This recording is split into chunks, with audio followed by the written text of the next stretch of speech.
ಭಾಷೆ ಉಪಯೋಗಿಸಿದ್ದಾರೆ. It amounts to criminal offence. ಅವರು ಲಕ್ಷ್ಮೀ ಹೆಬ್ಬಾಳ್ಕರ್ ಅವರು ಕಂಪ್ಲೇಂಟ್ ಕೊಟ್ಟಿದ್ದಾರೆ. ಸಭಾಪತಿ ಕಂಪ್ಲೇಂಟ್ ಕೊಟ್ಟಿದ್ದಾರೆ. ಪೊಲೀಸ್ ಸ್ಟೇಷನ್ಗೂ ಕಂಪ್ಲೇಂಟ್ ಕೊಟ್ಟಿದ್ದಾರೆ. ಪೊಲೀಸ್ನವ್ರು ಏನು ಕ್ರಮ ತಗೋತಾರೆ ನೋಡ್ಬೇಕು. ನಾನು ಇರಲಿಲ್ಲ ಅಲ್ಲಿ, ಕೌನ್ಸಿಲ್ನೆಲ್ಲ ಇರಲಿಲ್ಲ.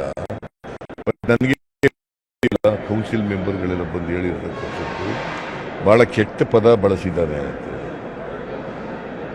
ರವಿಯವರು, ಸಿ ಟಿ ರವಿ ಭಾಳ ಕೆಟ್ಟ ಪದ ಬಳಸಿದ್ದಾರೆ. ಅದು ಕ್ರಿಮಿನಲ್ ಅಫೆನ್ಸ್ ಆಗುತ್ತದೆ. ಅದರಿಂದ ಭಾಳ ನೊಂದ್ಕೊಂಡಿದ್ದಾರೆ ನಮ್ಮ ಲಕ್ಷ್ಮೀ ಹೆಬ್ಬಾಳ್ಕರ್ ಅವರು, ಮಂತ್ರಿ ಭಾಳ ನೊಂದ್ಕೊಂಡು ಅವ್ರ ಮೇಲೆ ಒಂದು ರೀತಿ it is A sexual harassment ಇದ್ದಾಗೆ. ಅದಕ್ಕೆ ಕಂಪ್ಲೇಂಟ್ ಕೊಟ್ಟಿರ್ಬೋದು ಅಂತ ಅಂದ್ಕೊಂಡಿದ್ದೀನಿ. ಕೊಟ್ಟಿದ್ದಾರೆ. ಅದ್ರ ಪೊಲೀಸ್ನವರು ಕ್ರಿಮಿನಲ್ ಆಕ್ಷನ್ ಮಾಡ್ತಾರೆ ಅದನ್ನು.